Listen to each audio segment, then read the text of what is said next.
Romanos, capítulo 1. Versículo 1. Paulo, servo de Cristo Jesus, chamado para ser apóstolo, separado para o Evangelho de Deus, que ele, no passado, prometeu por meio dos seus profetas nas Escrituras Sagradas. Este Evangelho diz respeito a seu Filho, o qual, segundo a carne, veio da descendência de Davi.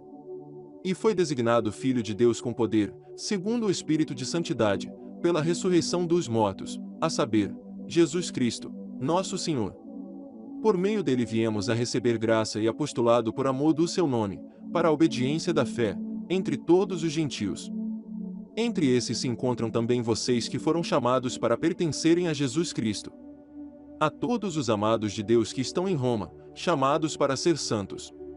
Que a graça e a paz de Deus, nosso Pai, e do Senhor Jesus Cristo estejam com vocês. Em primeiro lugar, por meio de Jesus Cristo, dou graças ao meu Deus por todos vocês, porque a fé que vocês têm é proclamada no mundo inteiro. Pois Deus, a quem sirvo em meu espírito, no Evangelho de seu Filho, é minha testemunha de como nunca deixo de fazer menção de vocês. Em todas as minhas orações, pedindo que, em algum momento, pela vontade de Deus, surja uma oportunidade de visitá-los. Porque desejo muito vê-los, a fim de repartir com vocês algum dom espiritual, para que vocês sejam fortalecidos. Isto é, para que nos consolemos uns aos outros por meio da fé mútua, a de vocês e a minha. Quero que vocês saibam, irmãos, que muitas vezes me propus a ir visitá-los, no que tenho sido, até agora, impedido, para conseguir algum fruto igualmente entre vocês, assim como também tenho conseguido entre os outros gentios. Pois sou devedor tanto a gregos como a bárbaros, tanto a sábios como a insensatos. Por isso, quanto a mim, estou pronto a anunciar o Evangelho também a vocês que estão em Roma.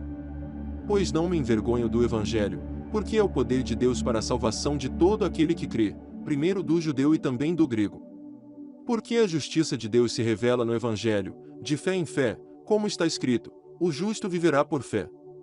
A ira de Deus se revela do céu contra toda impiedade e injustiça dos seres humanos que, por meio da sua injustiça, suprimem a verdade. Pois o que se pode conhecer a respeito de Deus é manifesto entre eles, porque Deus lhes manifestou.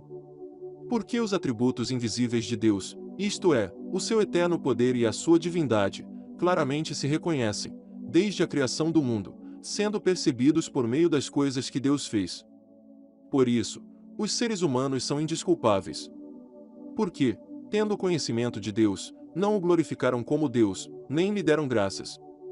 Pelo contrário, se tornaram nulos em seus próprios raciocínios, e o coração insensato deles se obscureceu. Dizendo que eram sábios, se tornaram tolos. E trocaram a glória do Deus incorruptível por imagens semelhantes ao ser humano corruptível, às aves, aos quadrúpedes e aos répteis. Por isso, Deus os entregou à impureza, pelos desejos do coração deles, para desonrarem o seu corpo entre si. Eles trocaram a verdade de Deus pela mentira, adorando e servindo a criatura em lugar do Criador, o qual é bendito para sempre. Amém. Por causa disso, Deus os entregou a paixões vergonhosas. Porque até as mulheres trocaram o modo natural das relações íntimas por outro, contrário à natureza. Da mesma forma, também os homens, deixando o contato natural da mulher, se inflamaram mutuamente em sua sensualidade, cometendo indecência, homens com homens, e recebendo, em si mesmos, a merecida punição do seu erro. E, por haverem desprezado o conhecimento de Deus, o próprio Deus os entregou a um modo de pensar reprovável, para praticarem coisas que não convêm. Estão cheios de todo tipo de injustiça, perversidade, avareza e maldade. Estão cheios de inveja, homicídio, discórdia, engano e malícia. São difamadores, caluniadores, inimigos de Deus, insolentes, arrogantes, orgulhosos, inventores de males, desobedientes aos pais, insensatos, desleais, sem afeição natural e sem misericórdia. Embora conheçam a sentença de Deus, de que os que praticam tais coisas são passíveis de morte, eles não somente as fazem, mas também aprovam os que as praticam. Romanos, capítulo 2. Versículo 1. Por isso, você é indesculpável quando julga os outros, não importando quem você é. Pois, naquilo que julga o outro, você está condenando a si mesmo, porque pratica as mesmas coisas que condena. Bem sabemos que o juízo de Deus é segundo a verdade contra os que praticam tais coisas. E você, que condena os que praticam tais coisas, mas faz o mesmo que eles fazem, pensa que conseguirá se livrar do juízo de Deus? Ou será que você despreza a riqueza da bondade, da tolerância e da paciência de Deus, ignorando que a bondade de Deus é que leva você ao arrependimento? Mas, por ser teimoso e ter um coração impenitente, você acumula contra si mesmo ira para o dia da ira e da revelação do justo juízo de Deus, que retribuirá a cada um segundo as suas obras. A vida eterna aos que, perseverando em fazer o bem, procuram glória, honra e incorruptibilidade. Mas ira e indignação para os egoístas, que desobedecem à verdade e obedecem à injustiça. Tribulação e angústia virão sobre todo aquele que faz o mal, ao judeu primeiro e também ao grego. Mas haverá glória, honra e paz a todo aquele que pratica o bem, ao judeu primeiro e também ao grego. Porque Deus não trata as pessoas com parcialidade. Assim, todos os que pecaram sem lei também sem lei perecerão, e todos os que pecaram sob a lei serão julgados pela lei. Porque justos diante de Deus não são aqueles que somente ouvem a lei, mas os que praticam a lei é que serão justificados. Quando, pois, os gentios, que não têm a lei, fazem, por natureza, o que a lei ordena, eles se tornam lei para si mesmos, embora não tenham a lei. Estes mostram a obra da lei gravada no seu coração, o que é confirmado pela consciência deles e pelos seus pensamentos conflitantes, que às vezes os acusam e às vezes os defendem. No dia em que Deus, por meio de Cristo Jesus, julgar os segredos das pessoas, de acordo com o meu evangelho. Mas, se você diz que é judeu, confia na lei e se glória em Deus. Se você conhece a vontade de Deus e aprova as coisas excelentes, sendo instruído na lei. Se você está convencido de que é guia dos cegos, luz dos que se encontram em trevas, instrutor de insensatos, mestre de crianças, tendo na lei a forma da sabedoria e da verdade. Você, pois, que ensina os outros, não ensina a si mesmo. Você, que prega que não se deve roubar, rouba. Você, que diz que não se deve cometer adultério, adultera. Você, que detesta ídolos, rouba os templos. Você, que se glória na lei, desonra a Deus pela transgressão da lei. Pois, como está escrito, o nome de Deus é blasfemado entre os gentios por causa de vocês. A circuncisão tem valor se você pratica a lei, mas, se você é transgressor da lei, a sua circuncisão já se tornou incircuncisão. Portanto, se a incircuncisão observa os preceitos da lei, não será essa incircuncisão considerada como circuncisão. E, se aquele que é incircunciso por natureza cumpre a lei, certamente ele julgará você, que, embora tenha a letra da lei e a circuncisão, é transgressor da lei. Porque não é judeu quem o é apenas exteriormente, nem é circuncisão a que é somente na carne. Porém judeu é aquele que o é interiormente, e circuncisão é a do coração, pelo Espírito, não segundo a letra, e cujo louvor não procede de seres humanos, mas de Deus. Romanos, capítulo 3. Versículo 1. Qual é, então, a vantagem do judeu? Ou qual a utilidade da circuncisão? Muita, sob todos os aspectos. Principalmente porque aos judeus foram confiados os oráculos de Deus. E então, se alguns não creram, será que a incredulidade deles anulará a fidelidade de Deus? De modo nenhum. Seja Deus verdadeiro, e todo ser humano, mentiroso, como está escrito, para que sejas justificado nas tuas palavras e venhas a vencer quando fores julgado.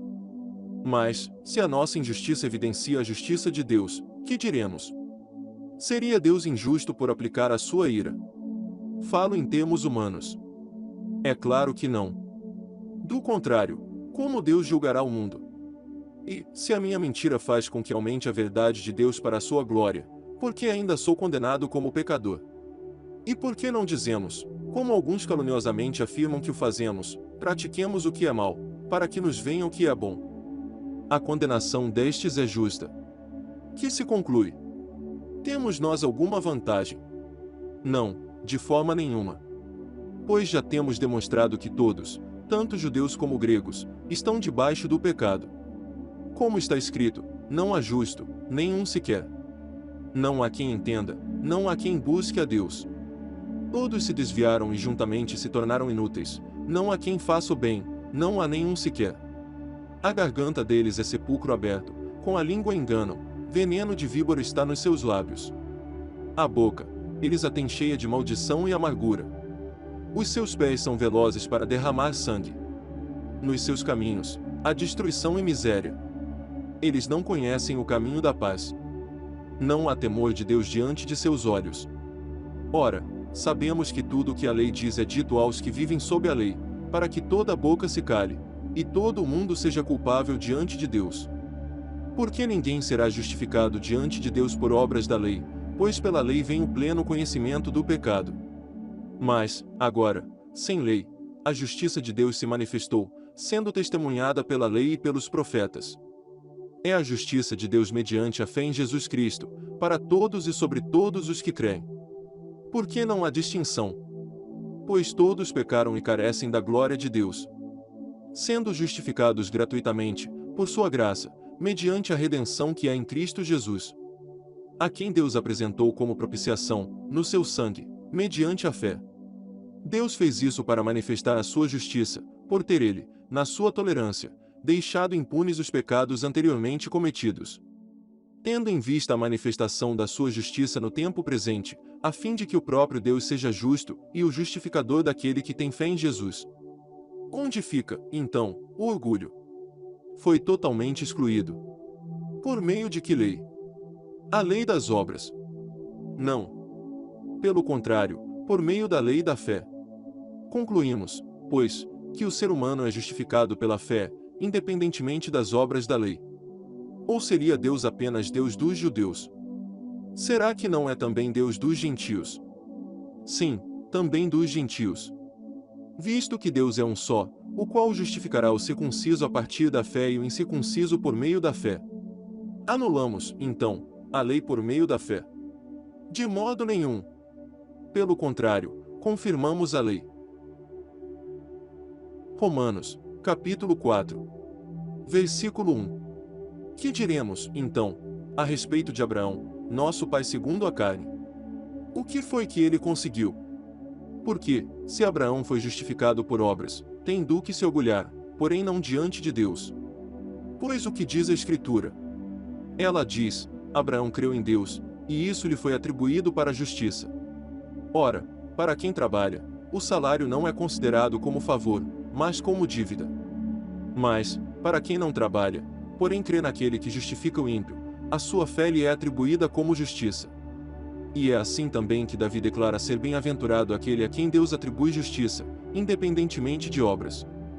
Davi disse, bem-aventurados aqueles cujas transgressões são perdoadas, e cujos pecados são cobertos. Bem-aventurado aquele a quem o Senhor jamais atribuir pecado. Esta bem-aventurança vem apenas sobre os circuncisos ou será que ela vem também sobre os incircuncisos? Porque dizemos, a fé foi atribuída a Abraão para a justiça. Como, pois, lhe foi atribuída? Estando ele já circuncidado ou sendo ainda incircunciso? Não foi no regime da circuncisão, mas quando ele ainda não havia sido circuncidado. E Abraão recebeu o sinal da circuncisão como selo da justiça da fé que teve quando ainda não havia sido circuncidado. E isto para que ele viesse a ser o pai de todos os que creem, embora não circuncidados, a fim de que a justiça fosse atribuída também a eles. Ele é também pai da circuncisão, isto é, daqueles que não são apenas circuncisos, mas também andam nas pisadas da fé que teve Abraão, nosso pai, antes de ser circuncidado. A promessa de que seria herdeiro do mundo não veio a Abraão ou a sua descendência por meio da lei, e sim por meio da justiça da fé. Pois, se os da lei é que são os herdeiros, anula-se a fé e cancela-se a promessa. Porque a lei suscita a ira, mas onde não há lei, também não há transgressão.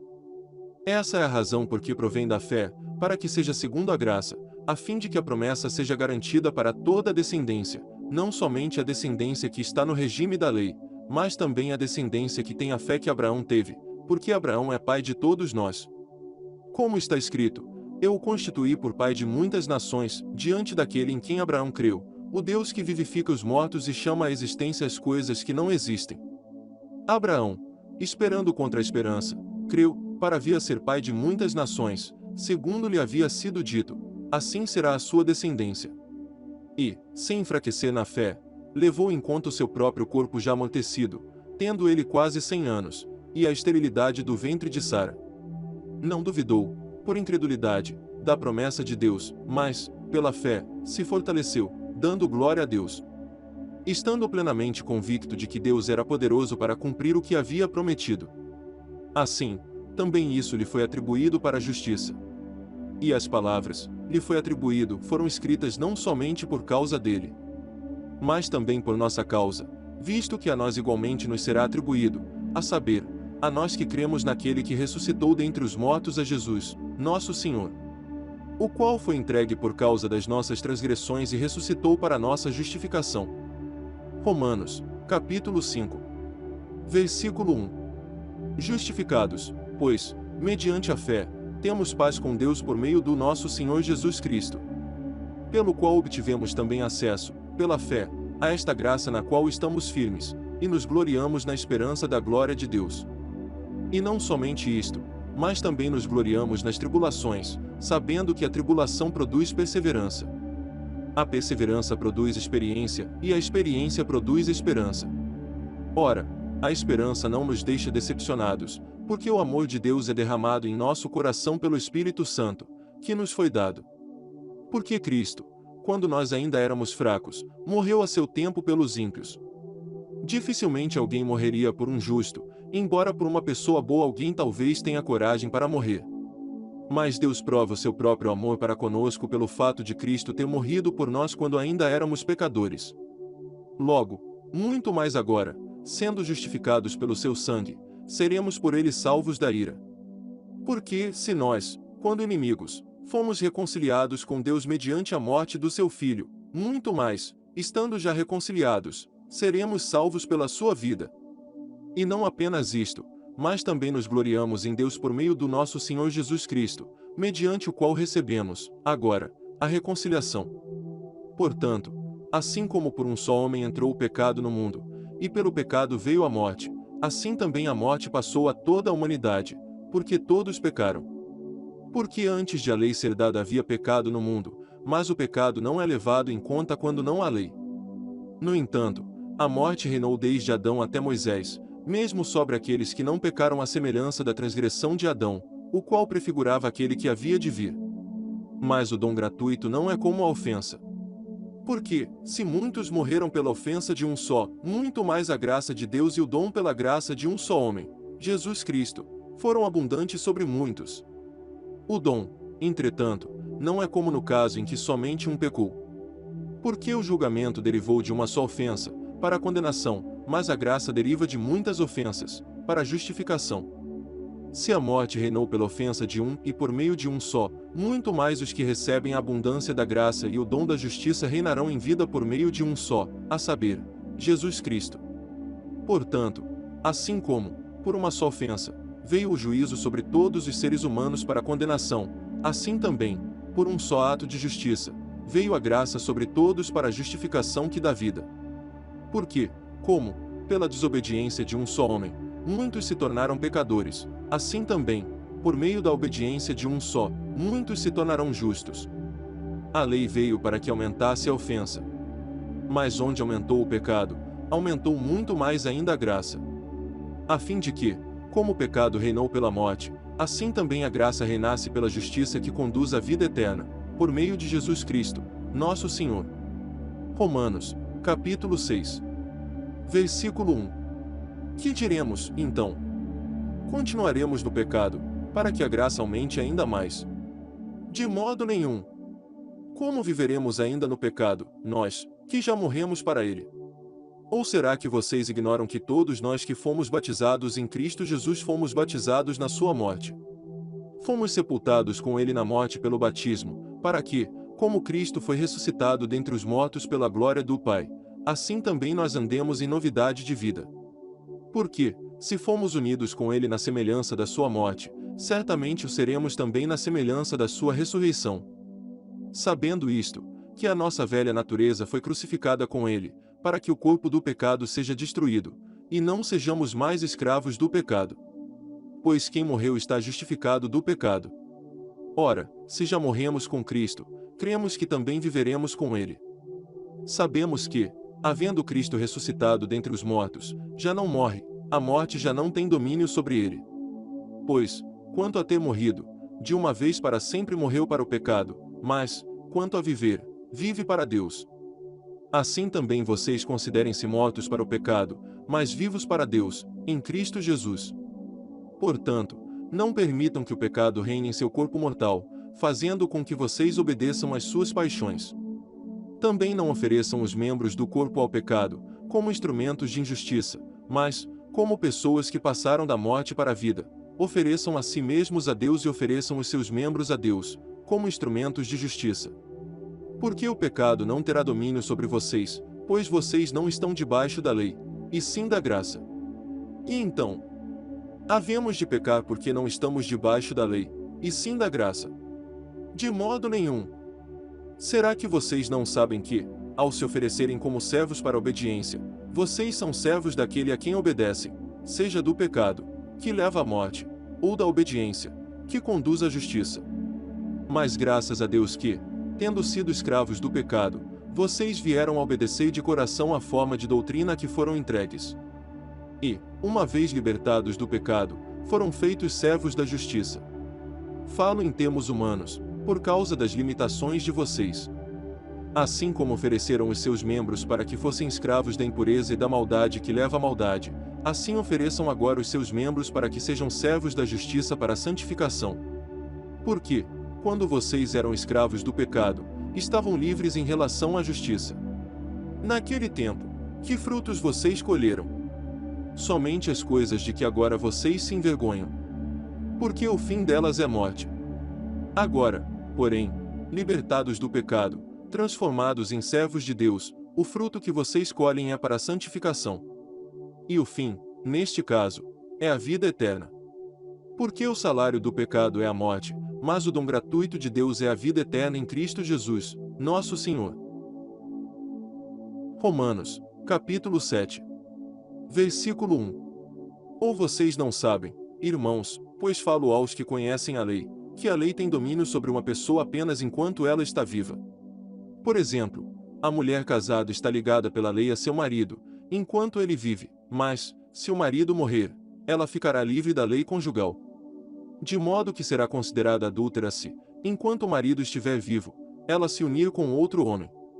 Mas, se o marido morrer, ela estará livre da lei e não será adúltera se casar com outro homem. Assim, meus irmãos, também vocês morreram para a lei, por meio do corpo de Cristo, para que pertençam a outro, a saber, aquele que ressuscitou dentre os mortos, a fim de que frutifiquemos para Deus. Porque, quando vivíamos segundo a carne, as paixões pecaminosas despertadas pela lei operavam em nossos membros, a fim de frutificarem para a morte.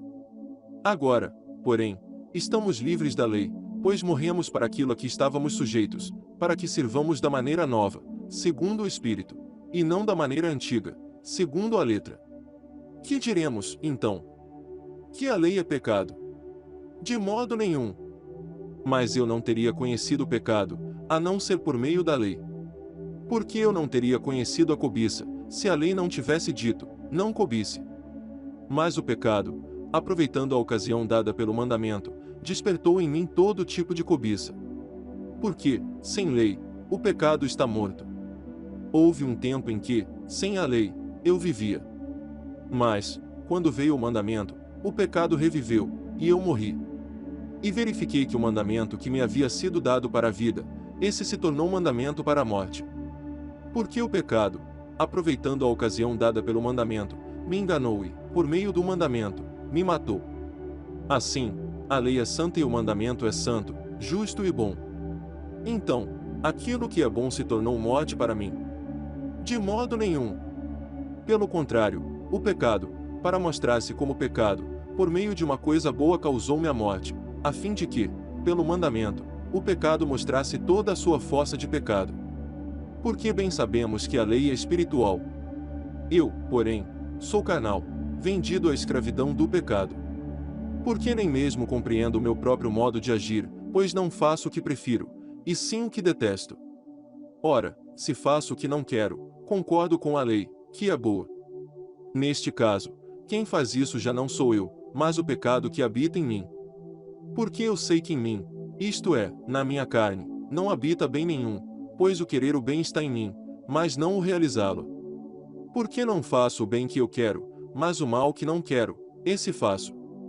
Mas, se eu faço o que não quero, já não sou eu quem o faz, e sim o pecado que habita em mim. Assim, encontro esta lei: quando quero fazer o bem, o mal reside em mim. Porque, segundo o homem interior, tenho prazer na lei de Deus. Mas vejo nos meus membros outra lei que, guerreando contra a lei da minha mente, me faz prisioneiro da lei do pecado que está nos meus membros.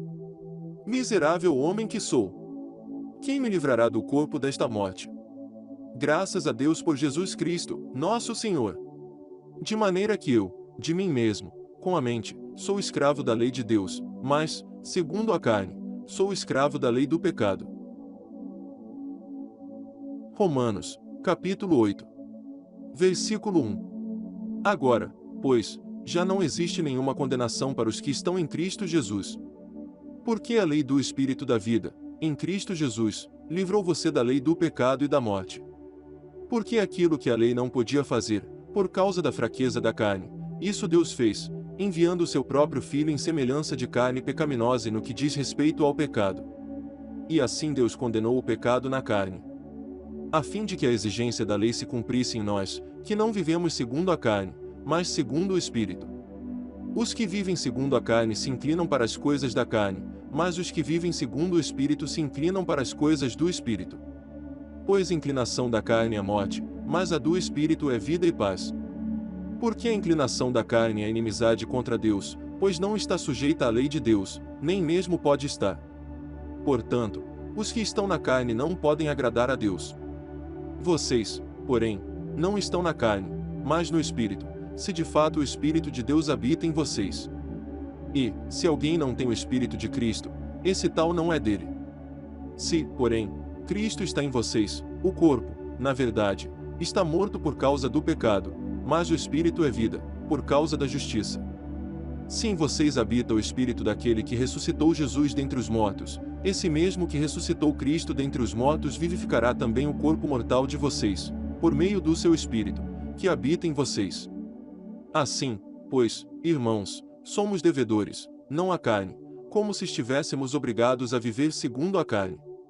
Porque, se vocês viverem segundo a carne, caminharão para a morte, mas, se, pelo Espírito, mortificarem os feitos do corpo, certamente viverão. Pois todos os que são guiados pelo Espírito de Deus são filhos de Deus. Porque vocês não receberam o espírito de escravidão, para viverem outra vez atemorizados, mas receberam o espírito de adoção, por meio do qual clamamos, Abba, Pai. O próprio Espírito confirma ao nosso espírito que somos filhos de Deus. E, se somos filhos, somos também herdeiros, herdeiros de Deus e co-herdeiros com Cristo, se com Ele sofremos, para que também com Ele sejamos glorificados. Porque para mim tenho por certo que os sofrimentos do tempo presente não podem ser comparados com a glória a ser revelada em nós.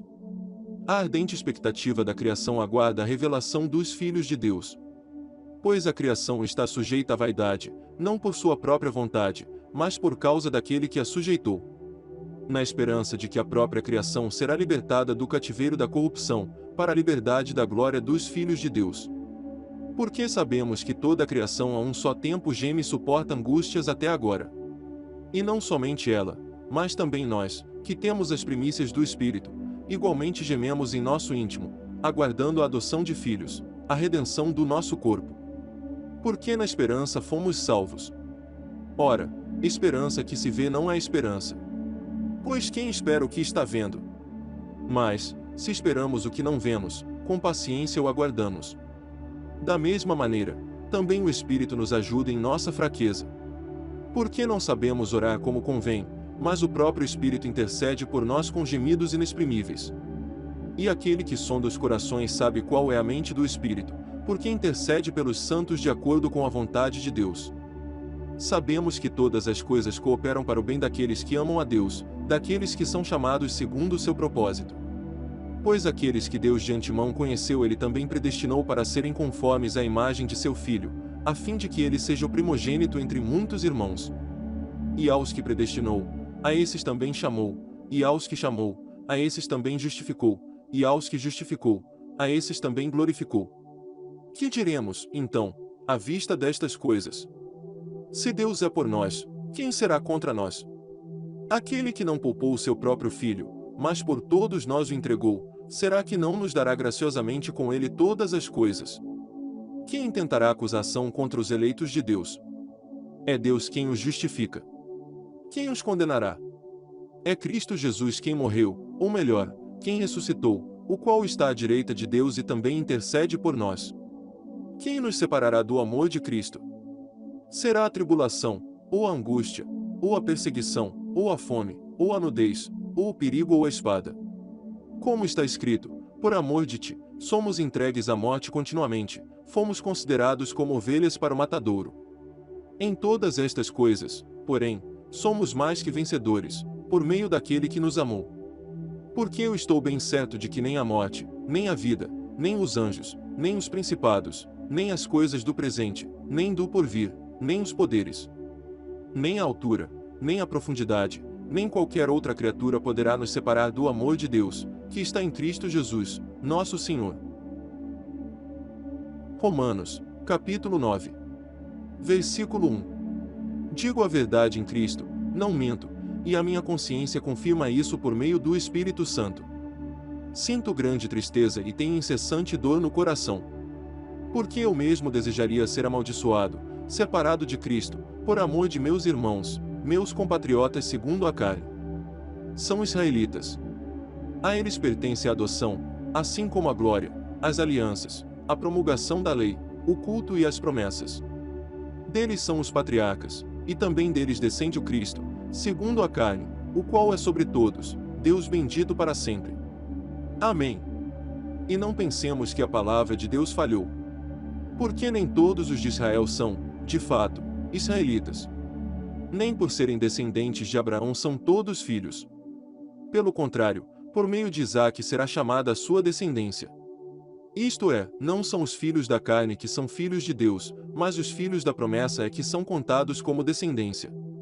Porque a palavra da promessa é esta: por esse tempo voltarei, e Sara terá um filho. E isto não aconteceu somente com ela, mas também com Rebeca, ao conceber de um só, de Isaque, nosso pai. E os gêmeos ainda não eram nascidos, nem tinham feito o bem ou o mal, para que o propósito de Deus, quanto à eleição, prevalecesse, não por obras, mas por aquele que chama. Quando foi dito a Rebeca: o mais velho será servo do mais moço. Como está escrito: amei Jacó, porém desprezei Esaú. Que diremos, então? Que Deus é injusto? De modo nenhum. Pois ele diz a Moisés: terei misericórdia de quem eu tiver misericórdia e terei compaixão de quem eu tiver compaixão. Assim, pois, isto não depende de quem quer ou de quem corre, mas de Deus, que tem misericórdia. Porque a Escritura diz a Faraó: foi para isto mesmo que eu o levantei, para mostrar em você o meu poder e para que o meu nome seja anunciado em toda a terra. Logo, Deus tem misericórdia de quem quer e também endurece a quem ele quer. Mas você vai me dizer: por que Deus ainda se queixa? Pois quem pode resistir à sua vontade? Mas quem é você, caro amigo, para discutir com Deus? Será que o objeto pode perguntar a quem o fez: por que você me fez assim? Será que o oleiro não tem direito sobre a massa, para do mesmo barro fazer um vaso para honra e outro para desonra?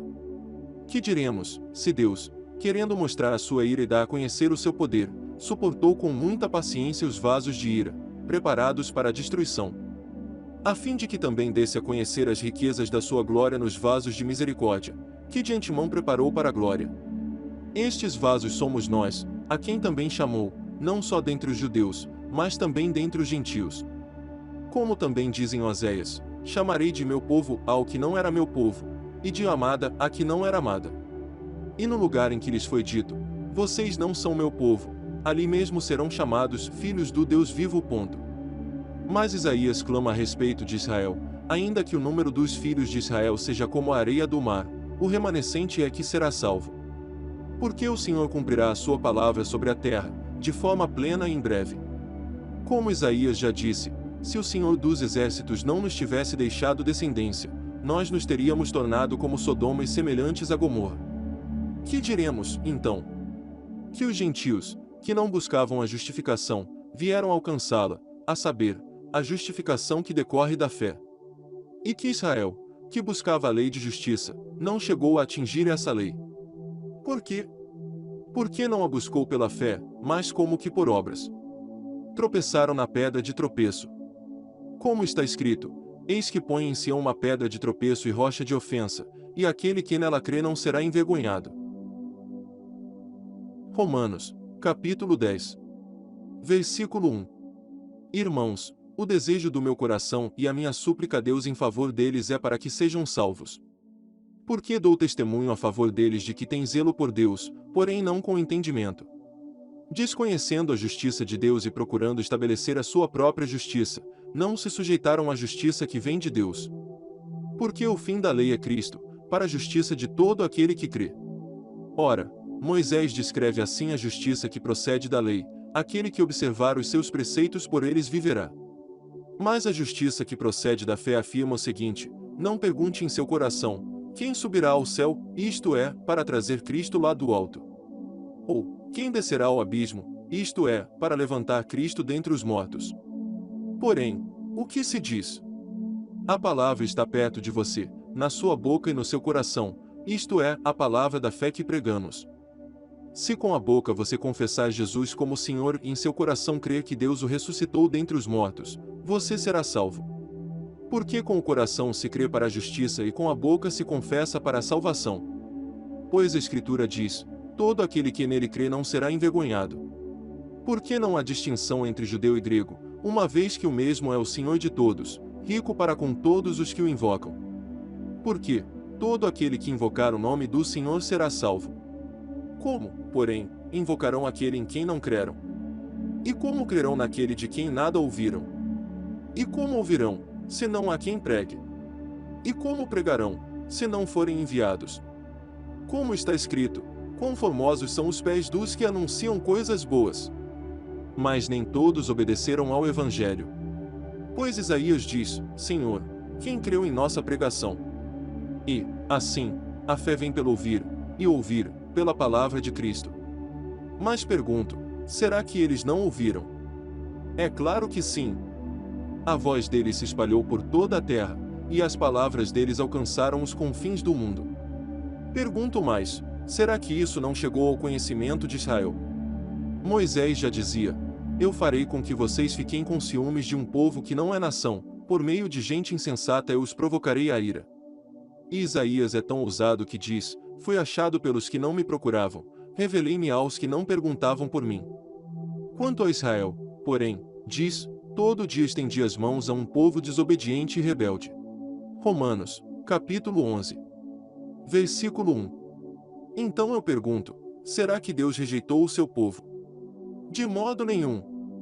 Porque eu também sou israelita, da descendência de Abraão, da tribo de Benjamim. Deus não rejeitou o seu povo, a quem de antemão conheceu.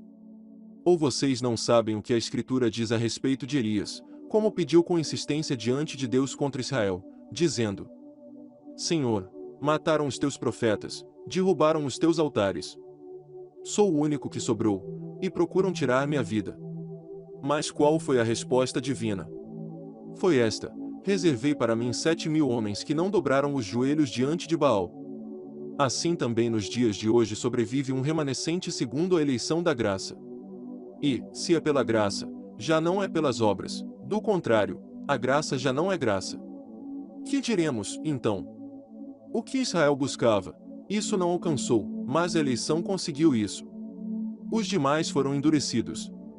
Como está escrito: Deus lhes deu um espírito de profundo sono, olhos para não ver e ouvidos para não ouvir, até o dia de hoje. E Davi disse: que a mesa deles se transforme em laço e armadilha, em tropeço e punição. Que os olhos deles se escureçam, para que não vejam, e fiquem para sempre encurvadas as suas costas. Então eu pergunto: será que eles tropeçaram para que caíssem? De modo nenhum. Mas, pela transgressão deles, a salvação chegou aos gentios, para fazer com que os judeus ficassem com ciúmes.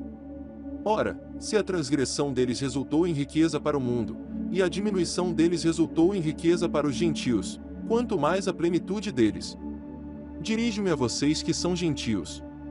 Visto que eu sou apóstolo dos gentios, glorifico o meu ministério, para ver se de algum modo posso fazer com que os do meu povo fiquem com ciúmes e alguns deles se salvem. Porque, se o fato de eles terem sido rejeitados trouxe reconciliação ao mundo, que será o seu restabelecimento, senão vida dentre os mortos? E, se forem santas as primícias da massa, igualmente será santa a sua totalidade, se for santa a raiz, também os ramos o serão.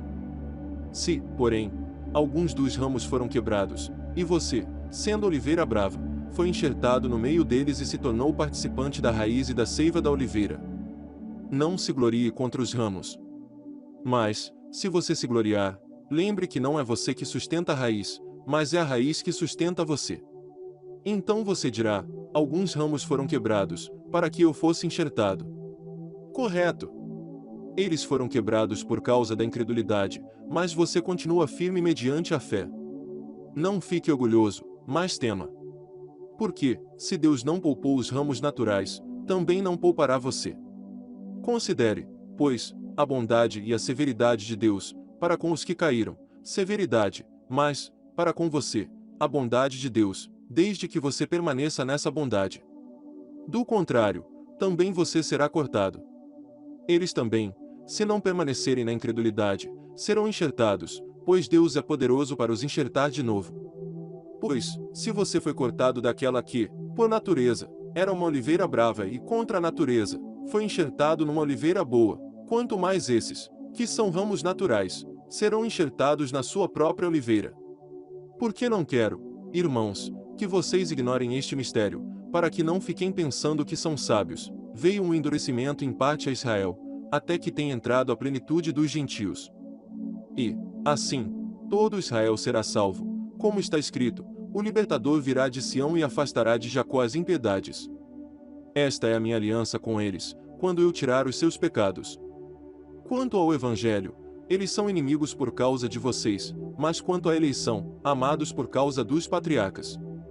Porque os dons e a vocação de Deus são irrevogáveis. Porque assim como no passado vocês foram desobedientes a Deus, mas agora alcançaram misericórdia à vista da desobediência deles.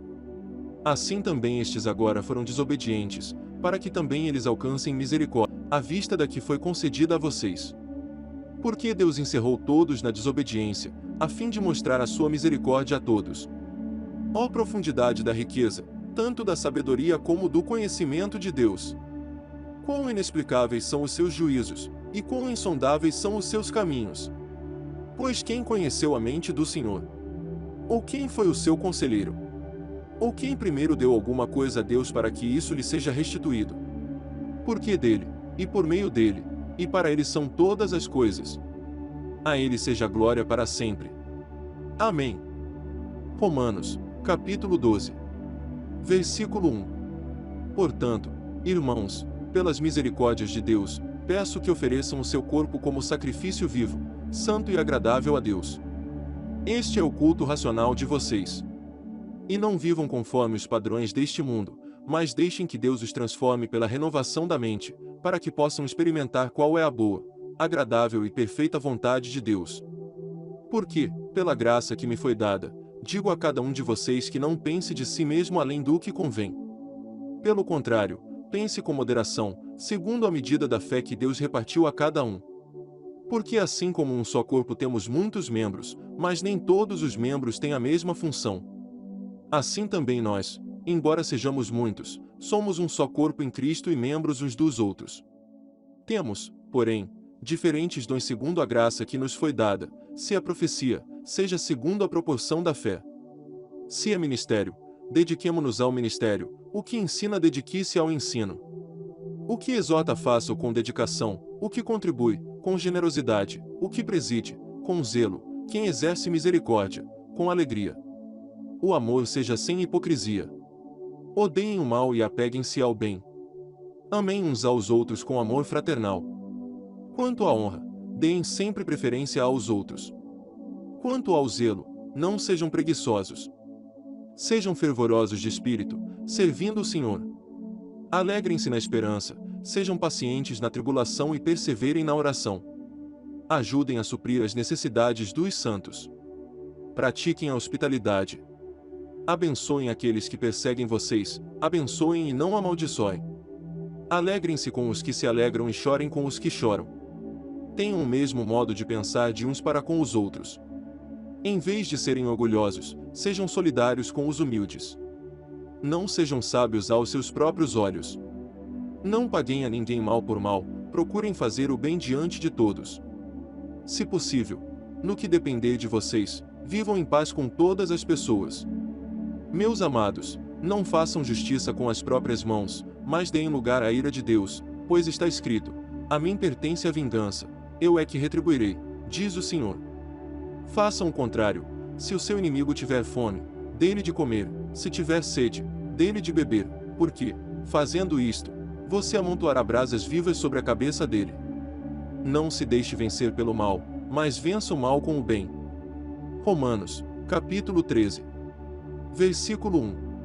Que todos estejam sujeitos às autoridades superiores. Porque não há autoridade que não proceda de Deus, e as autoridades que existem foram por ele instituídas. Assim, aquele que se opõe à autoridade resiste à ordenação de Deus, e os que resistem trarão sobre si mesmos condenação. Porque os magistrados não são para temor, quando se faz o bem, e sim quando se faz o mal. Você quer viver sem medo da autoridade? Faça o bem e você terá louvor dela. Pois a autoridade é ministro de Deus para o seu bem.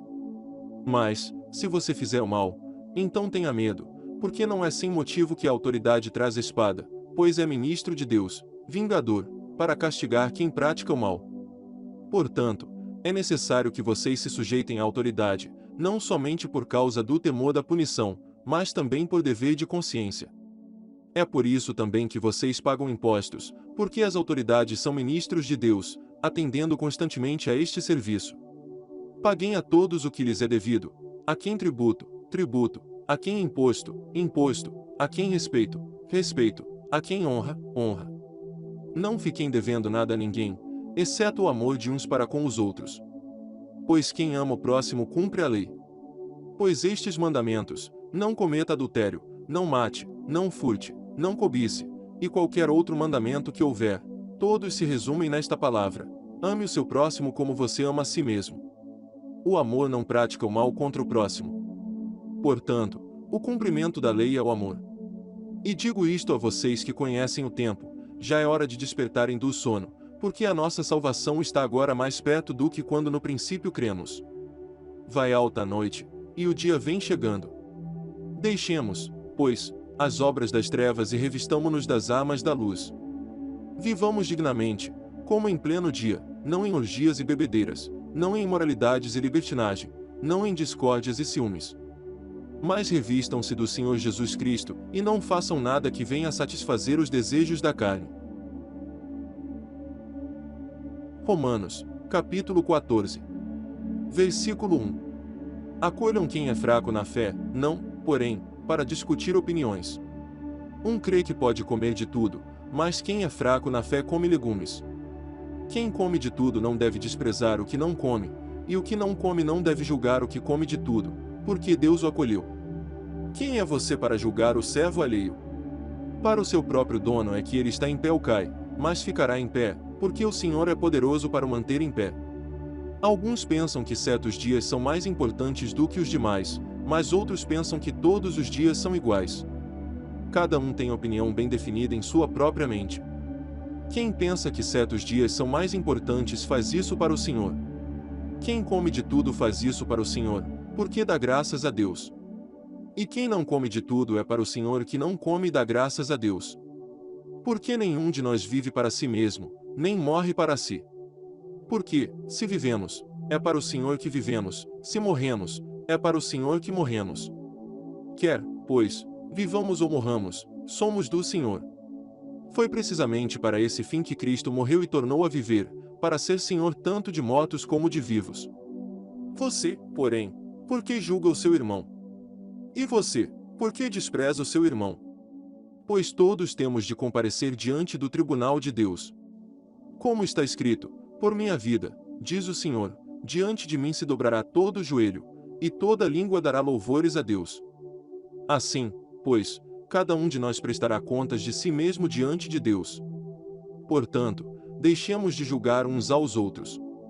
Pelo contrário, tomem a decisão de não pôr tropeço ou escândalo diante do irmão. Eu sei e estou persuadido, no Senhor Jesus, de que nada é impuro em si mesmo, a não ser para aquele que pensa que alguma coisa é impura, para esse é impura. Se o seu irmão fica triste por causa do que você come, você já não anda segundo o amor. Não faça perecer, por causa daquilo que você come, aquele por quem Cristo morreu. Não seja, pois, difamado aquilo que vocês consideram bom. Porque o reino de Deus não é comida nem bebida, mas justiça, paz e alegria no Espírito Santo. Aquele que deste modo serve a Cristo é agradável a Deus e aprovado pelas pessoas. Assim, pois, sigamos as coisas que contribuem para a paz e também as que são para a edificação mútua. Não destrua a obra de Deus por causa da comida. Todas as coisas, na verdade, são puras, mas não é bom quando alguém come algo que cause escândalo. É bom não comer carne, nem beber vinho, nem fazer qualquer outra coisa que leve um irmão a tropeçar. A fé que você tem, guarde-a para você mesmo diante de Deus. Bem-aventurado é aquele que não se condena naquilo que aprova. Mas aquele que tem dúvidas é condenado se comer, pois o que ele faz não provém de fé, e tudo o que não provém de fé é pecado. Romanos, capítulo 15. Versículo 1. Ora, nós que somos fortes na fé temos de suportar as debilidades dos fracos e não agradar a nós mesmos. Portanto, cada um de nós agrade ao próximo no que é bom para edificação. Porque também Cristo não agradou a si mesmo, pelo contrário, como está escrito, os insultos dos que te insultavam caíram sobre mim. Pois tudo o que no passado foi escrito, para o nosso ensino foi escrito, a fim de que, pela paciência e pela consolação das Escrituras, tenhamos esperança. Ora, o Deus da paciência e da consolação lhes conceda o mesmo modo de pensar de uns para com os outros, segundo Cristo Jesus.